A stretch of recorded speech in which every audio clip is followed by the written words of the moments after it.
बीरबल की मजेदार कहानी। चोर को सजा, चोर की दाढ़ी में तिनका।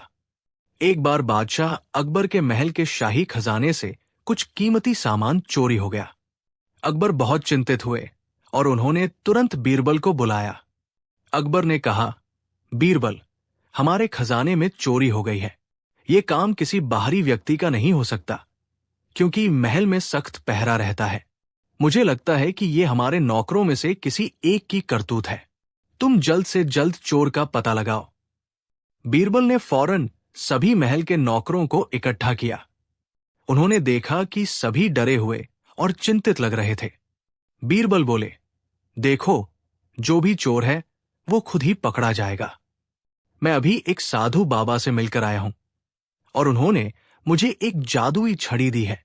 बीरबल ने एक जैसी लंबी, साधारण दिखने वाली छड़ियां सभी नौकरों को दी। बीरबल ने आगे कहा, यह जादुई छड़ी है, इसे तुम सब आज रात अपने अपने घर ले जाओ।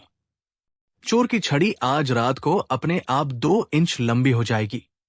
कल सुबह सब लोग अपनी छड़ी लेकर वापस दरबार में आना।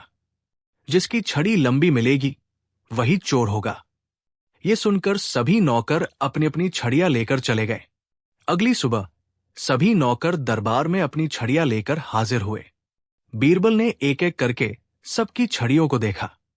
अचानक एक नौकर की छड़ी को देखते ही बीरबल बोले, मिल गया चोर। उस नौकर की छड़ी 2 इंच छोटी थी। अकबर हैरान होकर बोले, बीरबल, तुम ये क्या कह रहे हो? तुमने तो कहा था कि चोर की छड़ी 2 इंच लंबी हो जाएगी, पर इसकी छड़ी तो छोटी है। बीरबल मुस्कुराए और समझाया, महाराज, यही तो चोर को पकड़ने का तरीका था। चोर ने रात को यह सोचा होगा कि उसकी छड़ी 2 इंच लंबी हो जाएगी, इसलिए पकड़े जाने के डर से उसने अपनी छड़ी को 2 इंच पहले ही काट दिया होगा, ताकि वो बराबर हो जाए। लेकिन वो भूल गया कि छड़ी तो जादुई नहीं थी। अपनी इसी बुद्धिमानी की कमी के कारण वो पकड़ा गया। चोर, जिसे लगा था कि वो बच जाएगा, बीरबल की ये चतुराई देखकर शर्म से सिर झुका लिया और अपना अपराध स्वीकार कर लिया। अकबर ने तुरंत चोर को सजा सुनाई और बीरबल की बुद्धिमानी और न्याय की खूब प्रशंसा की और उन्हें पुरस्कार भी दिया। ये कहानी बताती है कि बुद्धि और विवेक से बड़े रहस्य को भी सुलझाया जा सकता है। क्या आप बीरबल की कोई और कहानी सुनना चाहेंगे? पेड़ की पत्तियां गिनना। भाग 1। बादशाह की सनक और चुनौती। मुगल सल्तनत की राजधानी आगरा में एक शांत और सुहावनी सुबह थी। बादशाह जलालुद्दीन मोहम्मद अकबर अपने शाही बगीचे में टहल रहे थे। उनका मन हमेशा नए विचारों और ज्ञान की खोज में लगा रहता था। उन्होंने पास ही लगे एक घने, विशाल आम के पेड़ को देखा, जिसकी हरियाली सूरज की रोशनी में जगमगा रही थी। अकबर ने अपने सबसे खास और चतुर सलाहकार बीरबल को अपने पास बुलाया, जो हमेशा की तरह मुस्कुराते हुए उनके साथ चल रहे थे। बीरबल, अकबर ने कहा, उनकी आवाज में एक शैतानी जिज्ञासा थी, तुम हर समस्या का हल ढूंढ लेते हो।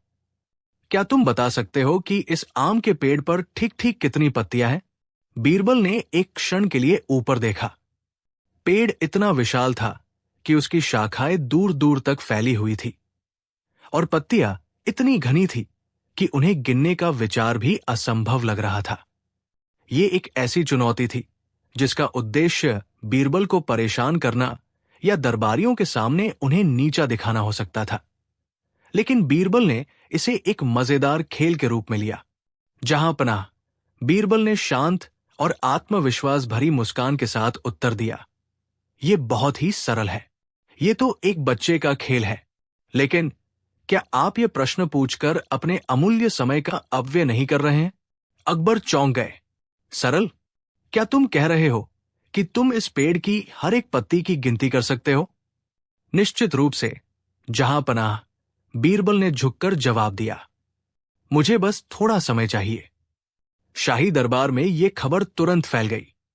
सभी दरबारी, जो बीरबल से ईर्ष्या करते थे, खुश हो गए। उन्हें लगा कि आखिरकार बीरबल एक ऐसी परीक्षा में फंस गया है जिसे वो पास नहीं कर पाएगा।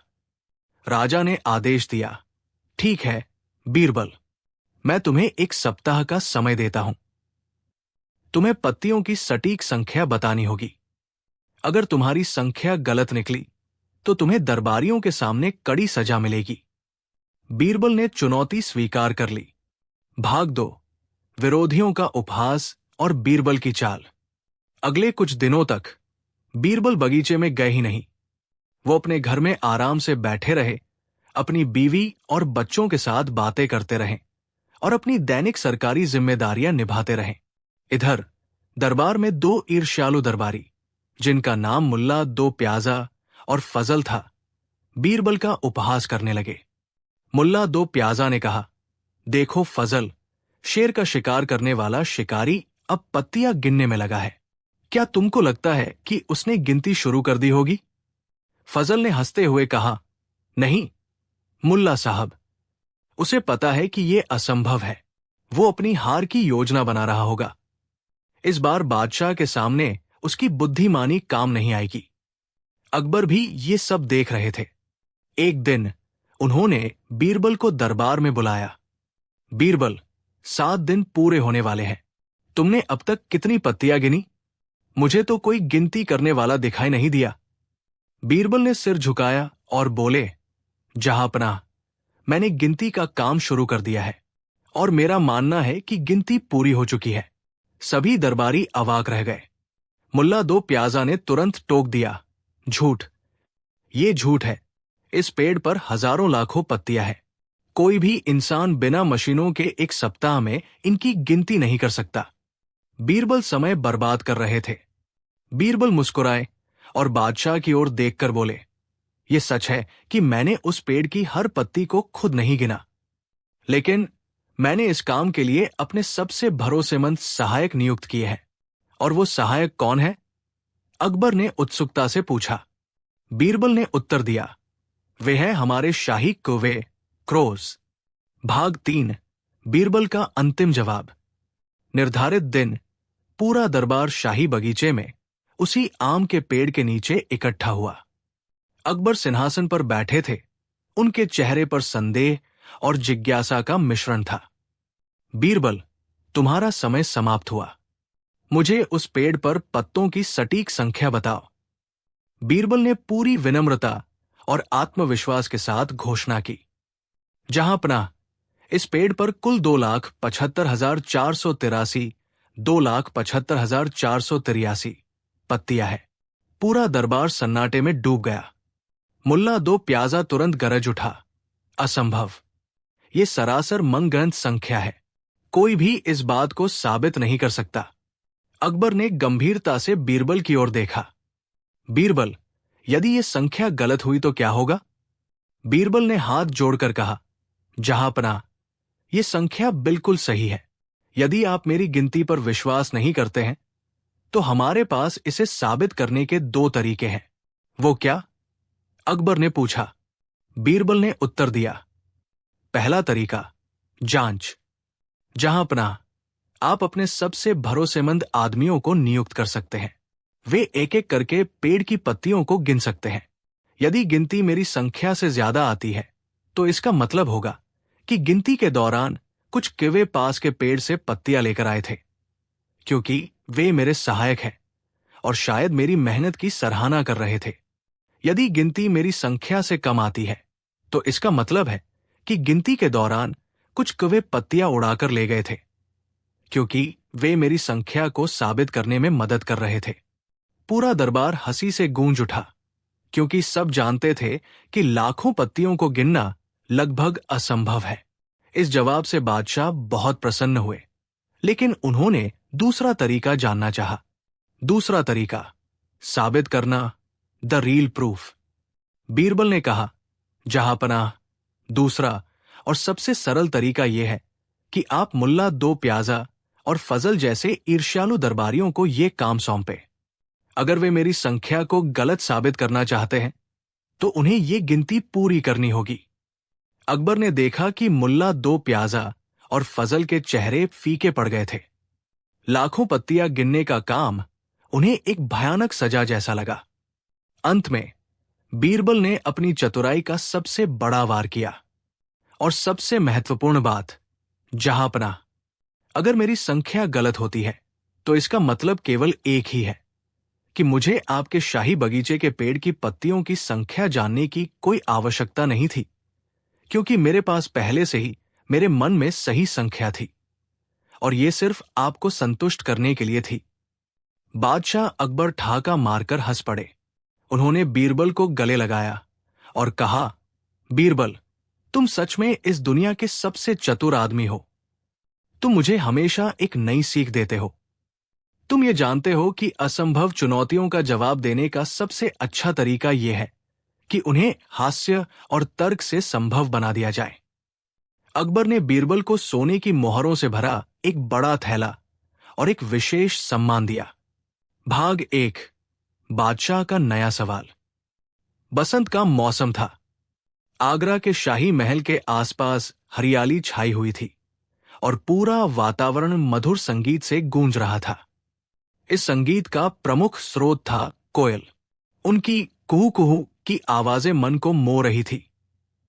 एक दोपहर बादशाह अकबर अपने छत वाले बाग, टेरेस गार्डन में टहल रहे थे। बीरबल भी हमेशा की तरह उनके साथ थे।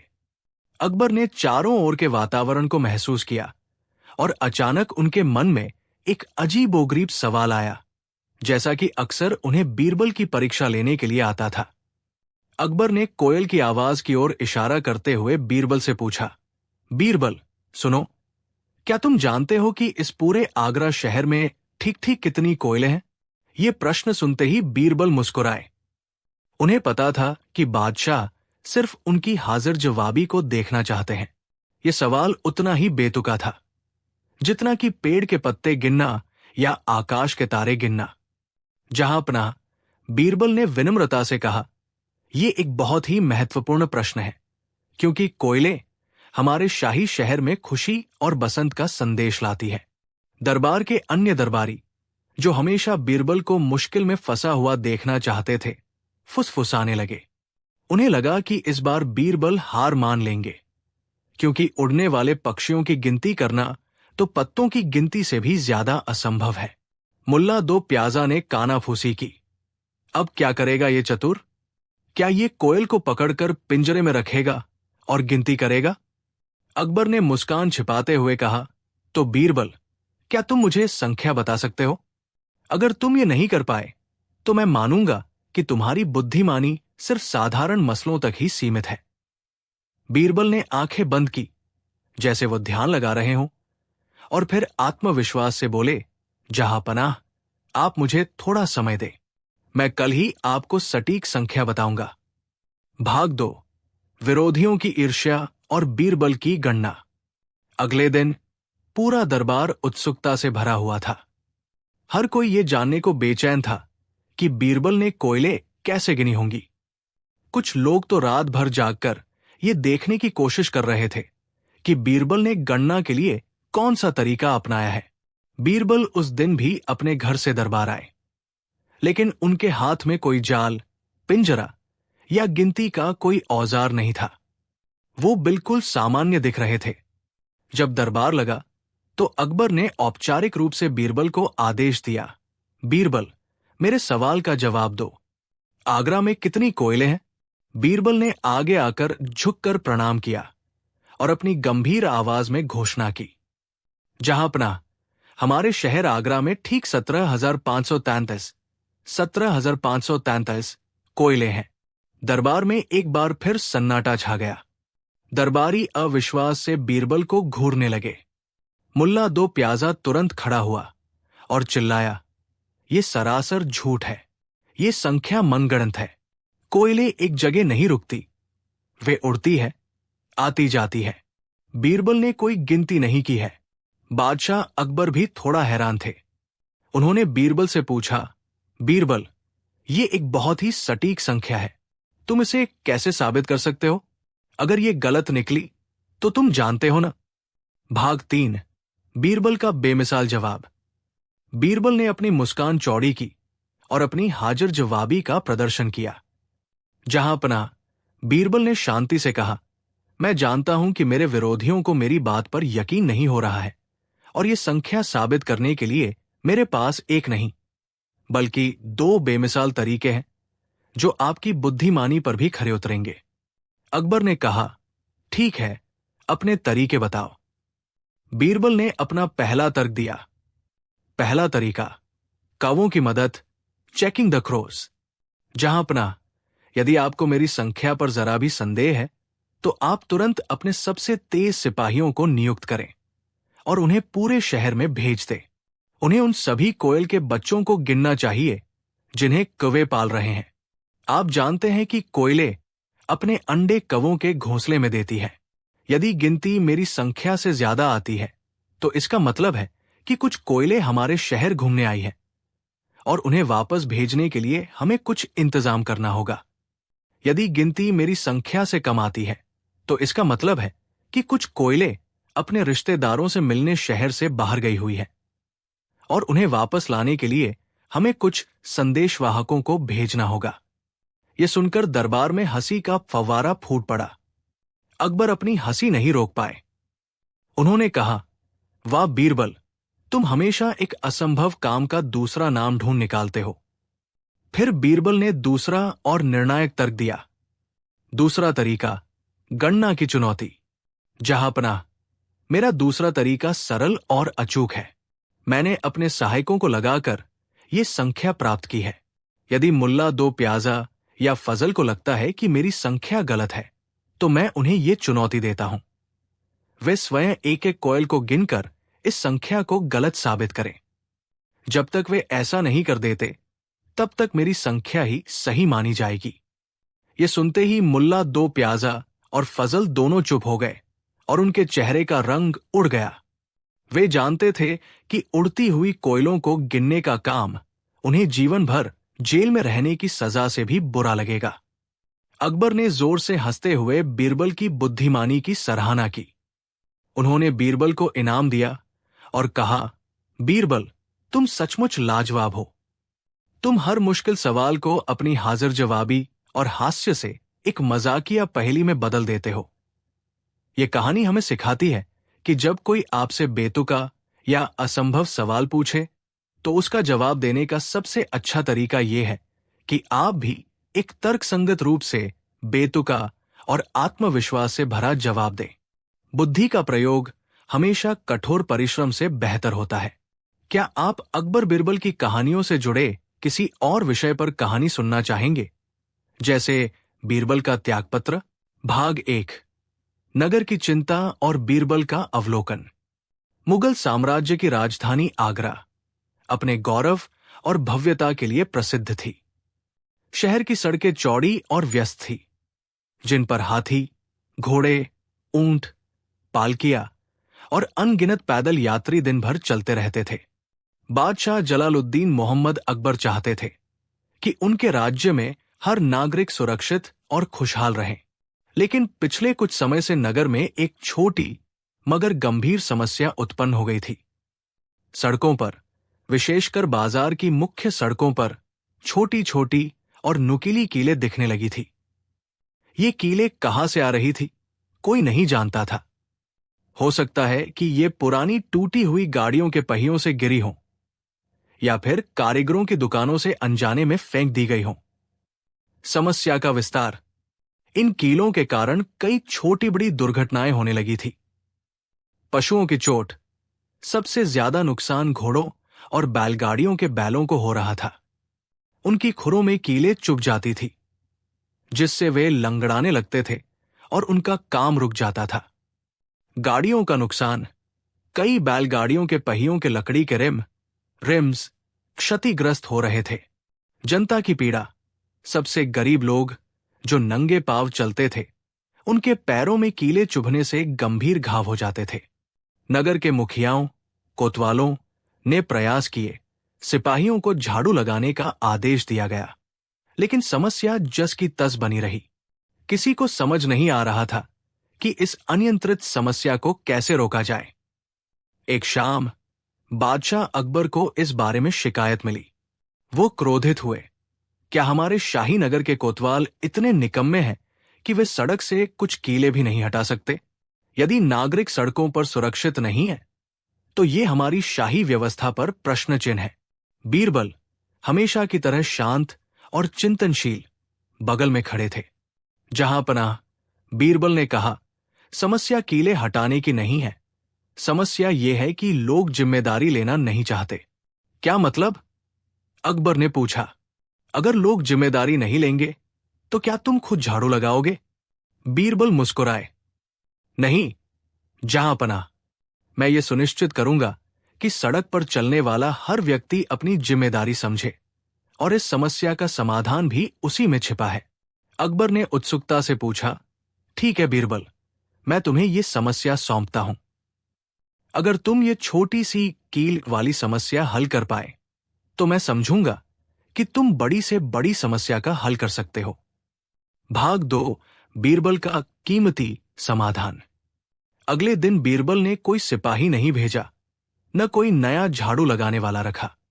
इसके बजाय उन्होंने अपने 2 सबसे भरोसेमंद निजी सेवकों को एक विशेष काम पर लगाया।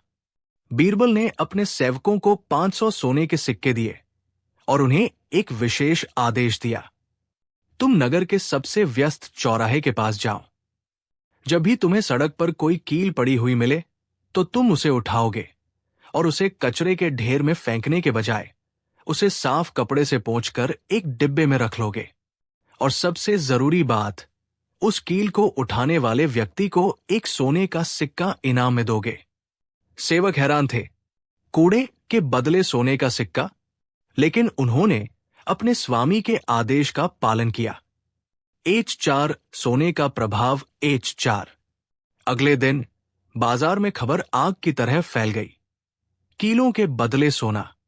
शुरू में लोग हंसे, उन्होंने सोचा कि बीरबल या बादशाह पागल हो गए हैं। लेकिन जब लोगों ने सच में देखा कि सड़क से एक पुरानी जंग लगी कील उठाने वाले एक गरीब बच्चे को पूरा सोने का सिक्का मिल रहा है, तो भीड़ उमड़ पड़ी। क्या हुआ?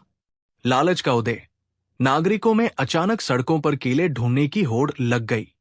हर कोई उस सोने के सिक्के का लालची हो गया। सफाई की क्रांति। छोटे बच्चे, भिखारी, यहां तक कि साधारण नागरिक भी सुबह उठते ही सड़कों पर कीले ढूंढने निकल पड़ते थे। जो कीले पहले समस्या थी, वे अब खजाना बन गई थी। सटीक सफाई। चूंकि इनाम पाने के लिए कील मिलना जरूरी था, इसलिए लोग हर गली, हर नुक्कड़ की सफाई कर देते थे, क्योंकि उन्हें डर था कि कहीं कोई दूसरा व्यक्ति उनसे पहले उस कील को न उठा ले।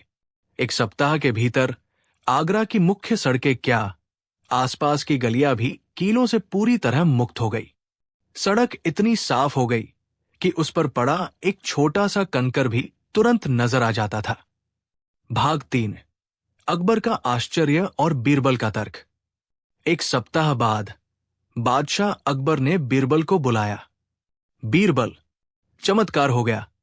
शहर की सड़कों पर अब एक भी कील नहीं है। कोतवाल भी हैरान है। तुमने क्या किया? क्या तुमने हर कारीगर की दुकान पर सिपाही बिठा दिए थे? बीरबल ने वो डिब्बा बादशाह के सामने रखा, जिसमें उनके सेवकों द्वारा इकट्ठी की गई कीलें भरी हुई थी। जहां पनाह, मैंने कोई सिपाही नहीं बिठाया, मैंने केवल मनुष्य की बुनियादी प्रकृति का उपयोग किया। लालच, सेल्फ इंटरेस्ट। लालच? अकबर ने आंखें चौड़ी करते हुए पूछा। बीरबल ने समझाया, देखिए, जब तक सड़क पर पड़ी कील एक समस्या थी, तब तक किसी ने उसे छूना नहीं चाहा। ये सरकारी काम था। लोग सोचते थे कि ये काम तो सिपाही या सफाई कर्मी का है। उन्होंने आगे कहा, लेकिन जब मैंने उस समस्या, कील, को एक पुरस्कार, सोने के सिक्के में बदल दिया, तो हर नागरिक एक सफाई कर्मी बन गया। मैंने किसी को जिम्मेदारी नहीं सिखाई, मैंने केवल उन्हें उस जिम्मेदारी को निभाने का पुरस्कार दिया। जहां पनाह, अब किसी कारीगर की हिम्मत नहीं होगी कि वो कोई कील सड़क पर फेंके, क्योंकि वह जानता है कि वो उसे फेंकने से पहले ही उठा ली जाएगी। और अगर वो कोई कील फेंकता भी है, तो वो जानता है कि उसकी फेंकी हुई कील किसी दूसरे नागरिक के लिए सोने का सिक्का बन जाएगी। H4 न्याय का असली सार H4। अकबर अत्यंत प्रसन्न हुए। उन्होंने समझा कि बीरबल ने कितने सरल और मानवीय तरीके से इस जटिल समस्या का समाधान किया था। बीरबल, तुमने मुझे सिखाया कि कानून और सजा हमेशा काम नहीं करते। कभी कभी लोगों को सही काम करने के लिए प्रेरित करना सजा देने से कहीं अधिक प्रभावी होता है। हाँ जहां पनाह, बीरबल ने कहा, मैंने एक तीर से 2 शिकार किए। सड़कें साफ हो गई और गरीब लोग अब सुरक्षित रूप से चल सकते हैं। मैंने उन गरीब नागरिकों को सम्मान के साथ कमाया हुआ धन दिया। उन्होंने कोई भीख नहीं मांगी, बल्कि उन्होंने सफाई के रूप में एक सेवा प्रदान की और उसका मूल्य प्राप्त किया। अकबर ने बीरबल को गले लगाया और कहा, बीरबल, मेरे साम्राज्य में तुम्हारा स्थान सचमुच अद्वितीय है। तुम केवल समस्या हल नहीं करते, तुम मानव मन को समझते हो। उस दिन के बाद आगरा की सड़कों पर न केवल कीले, बल्कि कूड़ा करकट भी बहुत कम दिखने लगा, क्योंकि लोगों ने सफाई और व्यवस्था को एक स्वलाभकारी गतिविधि के रूप में देखना शुरू कर दिया था। यह कहानी बताती है कि प्रोत्साहन, इंसेंटिव, दंड से कहीं अधिक शक्तिशाली होता है। जब आप लोगों को किसी काम के लिए सजा देने के बजाय उन्हें सही काम करने के लिए पुरस्कृत करते हैं, तो वे खुशी और लगन से वो काम करते हैं। बीरबल ने यह सिखाया कि सामाजिक जिम्मेदारी को जगाने के लिए व्यक्तिगत लाभ की भावना का उपयोग करना एक उत्कृष्ट प्रशासनिक और मनोवैज्ञानिक कौशल है। क्या आप अकबर बीरबल की कहानियों से जुड़े किसी न्याय या सामाजिक सुधार वाली कहानी को इसी तरह विस्तार से जानना चाहेंगे? भाग 1, बादशाह का अजीबोगरीब आदेश। सर्दियों का मौसम था। आगरा में कड़ाके की ठंड पड़ रही थी। बादशाह अकबर अपने महल के अंदर आग के पास बैठे थे, लेकिन फिर भी उन्हें ठंड लग रही थी। अकबर ने अचानक बीरबल की ओर देखा और जिज्ञासा से पूछा, बीरबल, क्या तुम बता सकते हो कि कोई व्यक्ति पूरी रात इस कड़ाके की ठंड में नदी के ठंडे पानी में खड़ा रह सकता है या नहीं? बीरबल ने सोचा कि ये एक अजीब सवाल है, लेकिन उन्होंने जवाब दिया, जहांपनाह, साधारण मनुष्य के लिए यह असंभव है। ठंड उसे मार देगी, लेकिन अगर कोई ऐसा कर दिखाए। अकबर ने अपनी बात पर जोर देते हुए कहा, तो क्या तुम उसे शाही इनाम दिलवाओगे? बीरबल ने चुनौती स्वीकार की। निश्चित रूप से, जहांपनाह, अगर कोई ऐसा कर सकता है तो वो आदमी शाही सम्मान और इनाम का हकदार होगा। अगले ही दिन पूरे शहर में मुनादी कराई गई कि जो भी व्यक्ति कड़ाके की सर्द रात में यमुना नदी के ठंडे पानी में पूरी रात खड़ा रहेगा, उसे 1000 सोने के सिक्के इनाम में दिए जाएंगे। गरीब धोबी की हिम्मत। यह खबर सुनकर एक गरीब धोबी महल पहुंचा। वो अत्यंत निर्धन था और उसे अपने परिवार का पेट पालने के लिए पैसों की सख्त, न्याय का ढोंग। अकबर बीरबल की कहानी। बेईमान मंत्री और सोने का घड़ा। बादशाह अकबर के दरबार में एक लालची और बेईमान मंत्री था, जिसका नाम मुल्ला दो प्याजा, जो बीरबल से ईर्ष्या रखता था, कि एक चचेरे भाई रफीक खान था। रफीक खान को धन दौलत से इतना प्यार था कि वो सोते समय भी पैसों के सपने देखता था। एक बार रफीक खान को एक बहुत बड़ी और गोपनीय जमीन खरीदनी थी, जिसके लिए उसे भारी मात्रा में सोने के सिक्कों की जरूरत थी। उसने अपने सभी सोने के सिक्कों को एक बड़े मिट्टी के घड़े में भरा और उसे अपने बगीचे में एक बड़े नीम के पेड़ के नीचे चुपके से गाड़ दिया। कुछ दिनों बाद रफीक खान को शहर से बाहर जाना पड़ा। उसे चिंता हुई कि कहीं कोई उसके सोने को चुरा न ले। उसने सोचा कि यह घड़ा किसी ईमानदार आदमी के घर सबसे ज्यादा सुरक्षित रहेगा। उसने अपने पड़ोसी अमीन को चुना। अमीन एक गरीब, सीधा सादा और ईमानदार किसान था।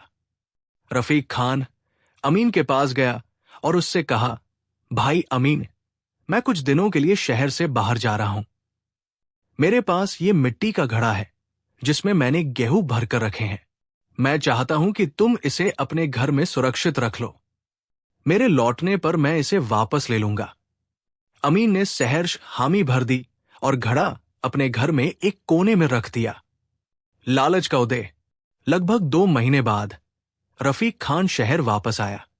जमीन का सौदा पक्का हो चुका था और अब उसे अपने सोने की जरूरत थी। वो तुरंत अमीन के पास पहुंचा और घड़ा वापस मांगा। अमीन ने बिना किसी देरी के घड़ा वापस रफीक खान को दे दिया। रफीक खान घड़े को लेकर घर आया। उसने एकांत में घड़े का ढक्कन खोला, लेकिन जैसे ही उसने अंदर देखा, वो क्रोध से तिलमिला उठा। सोने के सिक्के तो थे, लेकिन ऊपर की तरफ मिट्टी और गेहूं की एक मोटी परत जमा दी गई थी, ताकि घड़ा गेहूं से भरा लगे। और उस परत को हटाने पर अंदर का सोने का 1/4 हिस्सा गायब था। दरअसल रफीक खान ने जाते समय घड़े को एक खास तरीके से बंद किया था, जिसे खोलते ही पता चल जाता। उसने अंदाजा लगा लिया कि घड़ा खोला गया है और उसमें से सोने की चोरी हुई है। उसने तुरंत अमीन पर शक किया और भागते हुए बादशाह अकबर के दरबार में गया। दरबार में मुकदमा। रफीक खान ने बादशाह अकबर के सामने घड़ा फेंक दिया और जोर जोर से रोने लगा। जहांपना, ये गरीब किसान अमीन मेरा दोस्त नहीं, बल्कि चोर है। मैंने इसे गेहूं से भरा घड़ा रखने को दिया था, लेकिन इसने उसमें से मेरे सोने के सिक्के चुरा लिए हैं। अमीन को बुलाया गया। अमीन ने हाथ जोड़कर कहा, जहांपना, मैंने घड़े को बिल्कुल नहीं छुआ। मैंने उसे ठीक वैसे ही वापस कर दिया जैसे उसने मुझे दिया था। बादशाह अकबर उलझन में पड़ गए। घड़े में सोना था जो चोरी हुआ था, एक मंत्री झूठ बोल रहा था और एक गरीब किसान, दोनों का कोई गवाह नहीं था। रफीक खान ने बादशाह से जोर देकर कहा, जहांपना, ये चोर न्याय का ढोंग कर रहा है। मैं जानता हूं कि ये झूठ बोल रहा है। अकबर ने देखा कि ये मामला बहुत पेचीदा है। उन्होंने फैसला सुनाया, चूंकि कोई गवाह नहीं है और सबूत साफ नहीं है, हम दोनों को आजाद करते हैं, लेकिन यह फैसला हमारे दिमाग में रहेगा। रफीक खान चिल्लाया, यह कैसा न्याय है जहांपना? मेरा सोना गया, चोर को सजा मिलनी चाहिए। आप बीरबल को क्यों नहीं बुलाते?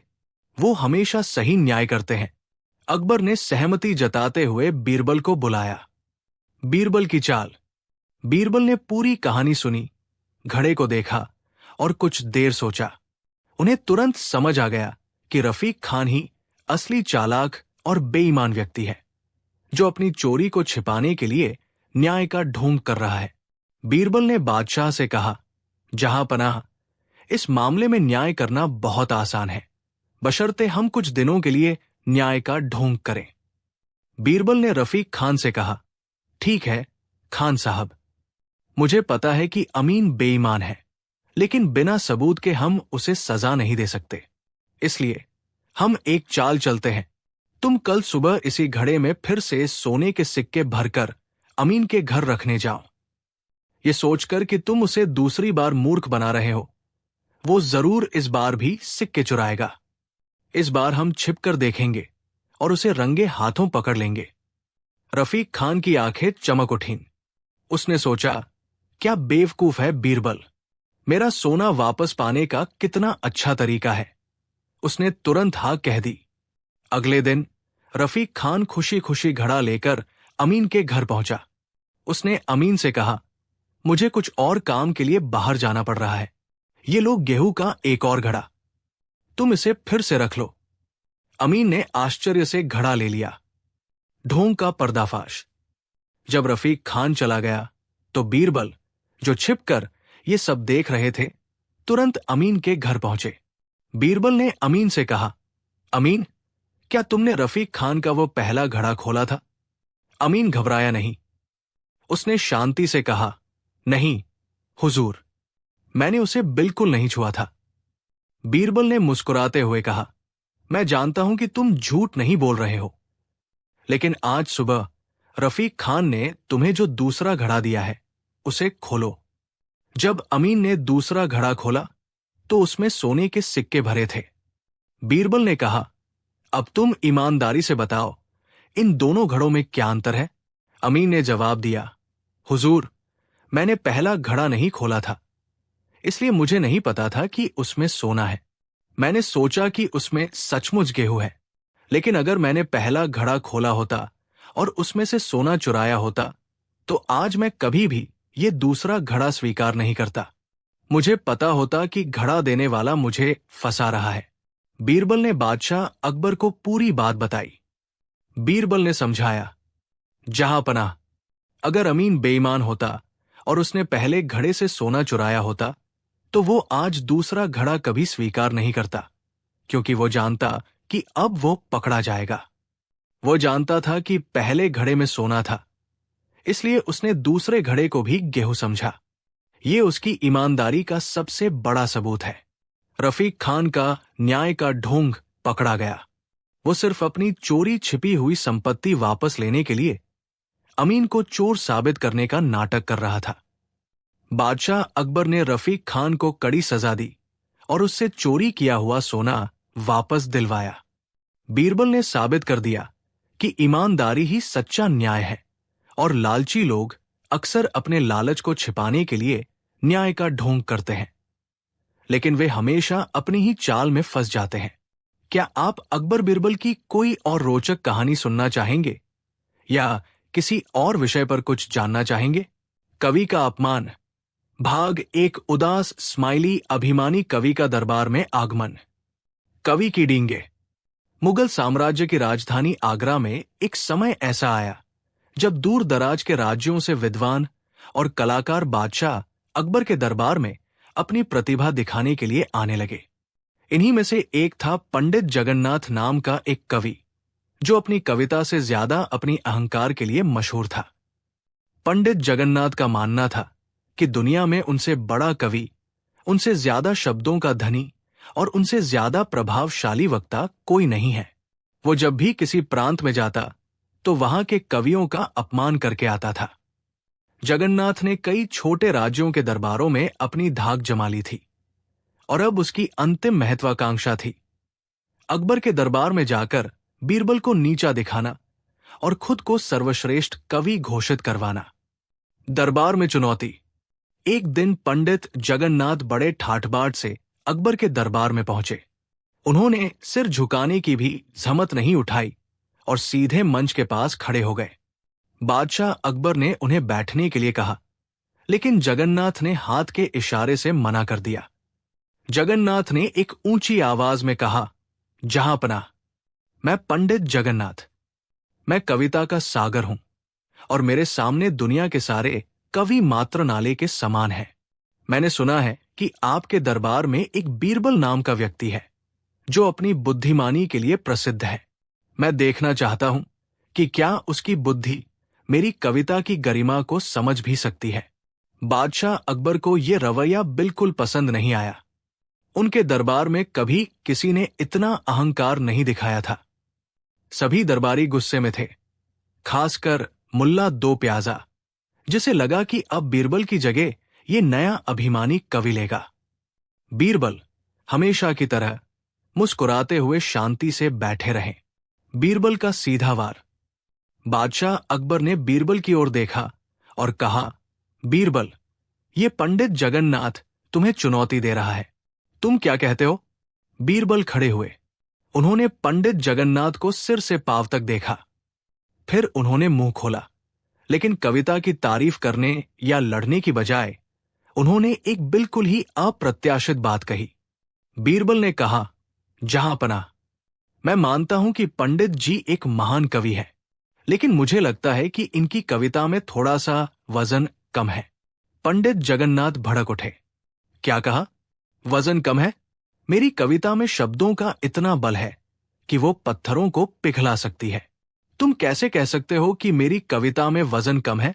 बीरबल ने अपनी मुस्कान बनाए रखी और कहा, पंडित जी, मेरा मतलब आपकी कविता के भाव से नहीं, बल्कि आपके शब्दों के वजन से है। मुझे लगता है कि आपने जो कविता आज दरबार में सुनाई है, उसमें कुल मिलाकर सिर्फ 2 ही किलो वजन होगा। ये सुनकर दरबार में सन्नाटा छा गया। पंडित जगन्नाथ का चेहरा गुस्से से लाल हो गया। उन्हें लगा कि बीरबल ने जानबूझकर उनका भद्दा मजाक उड़ाया है। जगन्नाथ ने गुस्से से कहा, यह क्या मूर्खता है? शब्दों का कोई वजन होता है क्या? ये आदमी मेरी कविता का नहीं बल्कि मेरा अपमान कर रहा है।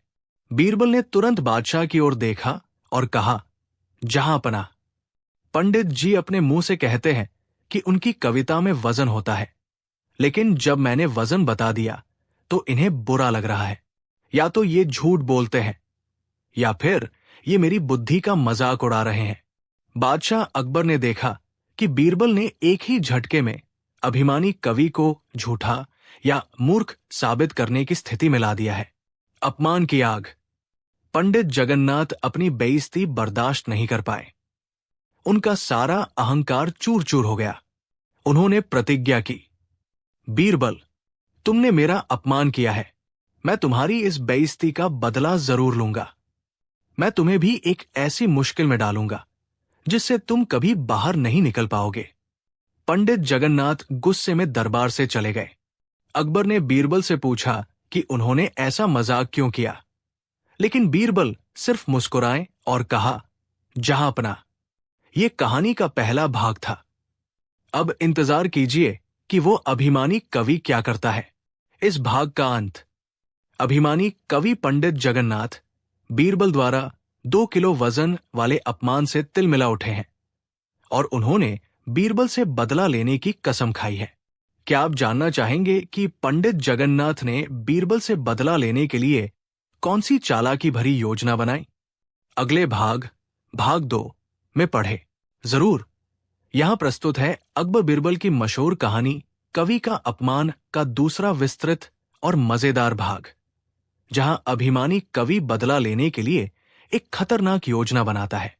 कवि का अपमान, भाग 2। उदास स्माइली कवि का प्रतिशोध और बादशाह का अजीब आदेश। कवि की प्रतिशोध योजना। बीरबल द्वारा किए गए अपमान के बाद पंडित जगन्नाथ को रात भर नींद नहीं आई।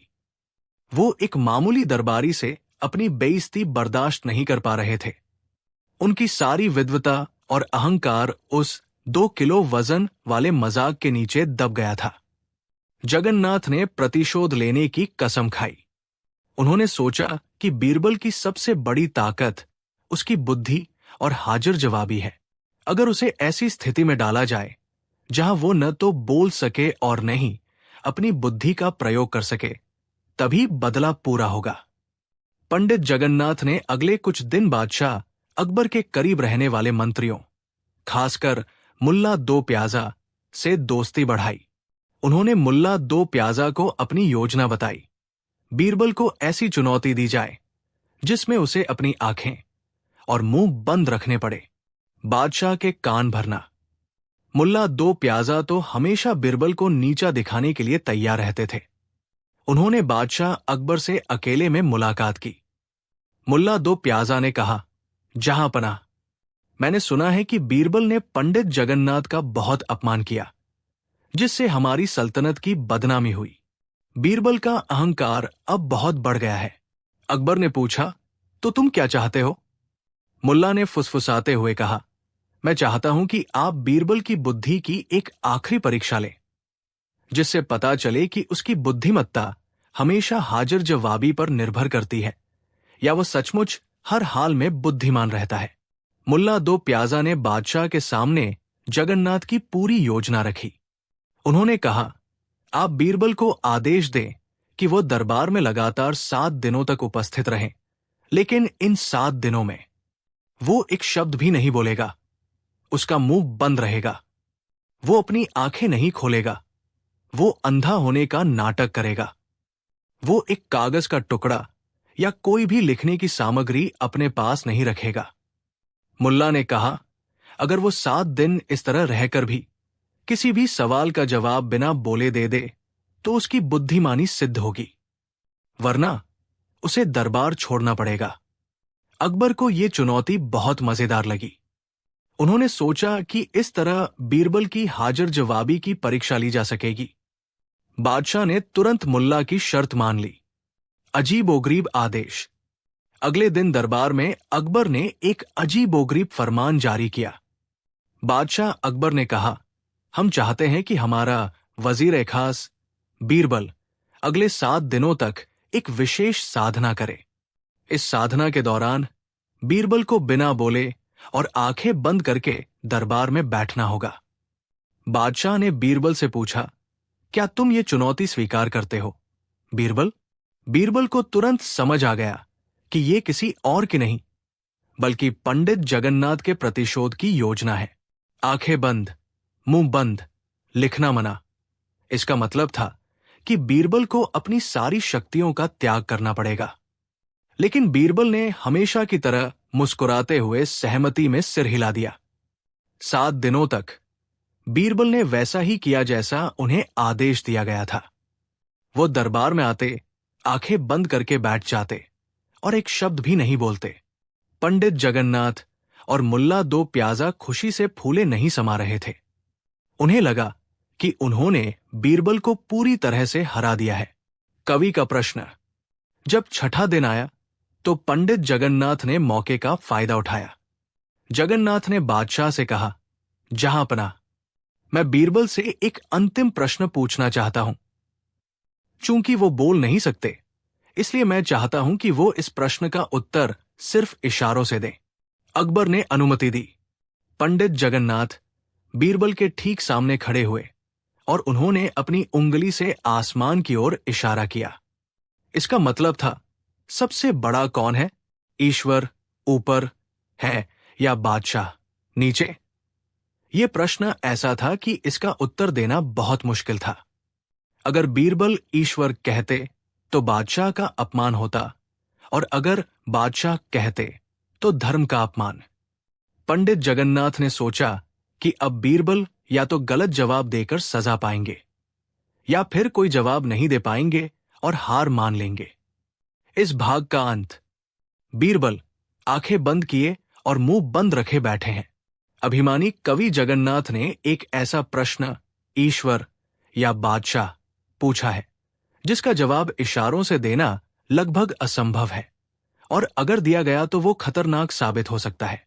क्या आप जानना चाहेंगे कि बीरबल ने अपनी आंखें और मुंह बंद होने के बावजूद जगन्नाथ के मुश्किल प्रश्न का जवाब किस मजेदार और चतुर तरीके से दिया? अगले भाग 3 में पढ़े। जरूर, मैं आपके लिए अकबर बिरबल की मशहूर और ज्ञानवर्धक कहानी संगीत का मूल्य का पहला विस्तृत और मजेदार भाग लिखना शुरू करता हूं। संगीत का मूल्य भाग। एक उदास स्माइली तानसेन का संगीत और अकबर की उलझन। संगीत सम्राट तानसेन। मुगल दरबार में बादशाह अकबर के नवरत्नों में से एक थे संगीत सम्राट तानसेन। तानसेन का संगीत केवल कानों को ही नहीं बल्कि आत्मा को भी शांति और आनंद प्रदान करता था। कहते हैं कि जब तानसेन मेघ मल्हार गाते थे तो आसमान में बादल छा जाते थे, और जब दीपक राग गाते थे तो बुझे हुए दीपक जल उठते थे। बादशाह अकबर तानसेन के संगीत के सबसे बड़े प्रशंसक थे। हर शाम दरबार में एक विशेष महफिल सजती थी जहां तानसेन अपनी नई रचनाएं प्रस्तुत करते थे। अकबर अपने सिंहासन पर आंखें बंद करके बैठते और संगीत के गहरे सागर में डूब जाते थे। एक सर्द शाम तानसेन ने एक ऐसा मधुर दरबारी राग छेड़ा कि दरबार में बैठे सभी लोग मंत्रमुग्ध हो गए। राग इतना मोहक था कि वातावरण में एक दिव्य शांति उतर आई। जब संगीत समाप्त हुआ तो कई क्षणों तक चुप्पी छाई रही। बादशाह अकबर ने उठकर तानसेन को गले लगा लिया। उनकी आंखें नम थी। वाह तानसेन, वाह! हमने आज तक ऐसा संगीत नहीं सुना। तुम्हारी कला अमूल्य है। तुम वास्तव में संगीत के जादूगर हो। अकबर ने तानसेन को बेशकीमती रत्न, सोने के सिक्के और जागीरें भेंट की। बादशाह की उलझन। अगले दिन दरबार में बैठे अकबर बहुत गहरे विचारों में डूबे हुए थे। उन्होंने बीरबल को अपने पास बुलाया। बीरबल, हमें एक बात परेशान कर रही है। कल शाम तानसेन ने जो संगीत सुनाया, उसकी कीमत क्या है? हमने उन्हें बहुत सारा सोना, कपड़े और जागीरें दी, लेकिन क्या ये सब उनके संगीत के मूल्य के बराबर है? बीरबल मुस्कुराए, क्योंकि वो जानते थे कि अकबर किस दिशा में सोच रहे हैं।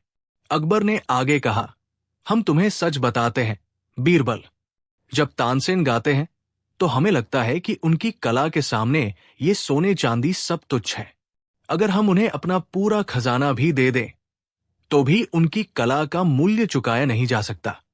उनकी कला इतनी दिव्य और शुद्ध है कि इसे पैसों से मापना असंभव है। बीरबल, तुम हमेशा हर मुश्किल सवाल का जवाब खोज लाते हो। हम जानना चाहते हैं, तानसेन के संगीत का असली मूल्य क्या है? ये संगीत इतना शानदार क्यों है, जबकि अन्य दरबारी गायक भी अच्छा गाते हैं? बीरबल ने सोचा कि बादशाह तानसेन से इतने प्रभावित है कि वो उनकी कला को दुनिया की सबसे महान कला मान रहे हैं। और वो सही भी थे। लेकिन बीरबल जानते थे कि संगीत का असली मूल्य कलाकार की नियत और उसके समर्पण में छिपा होता है। बीरबल ने कहा, जहांपनाह, आपका प्रश्न बहुत गहरा है।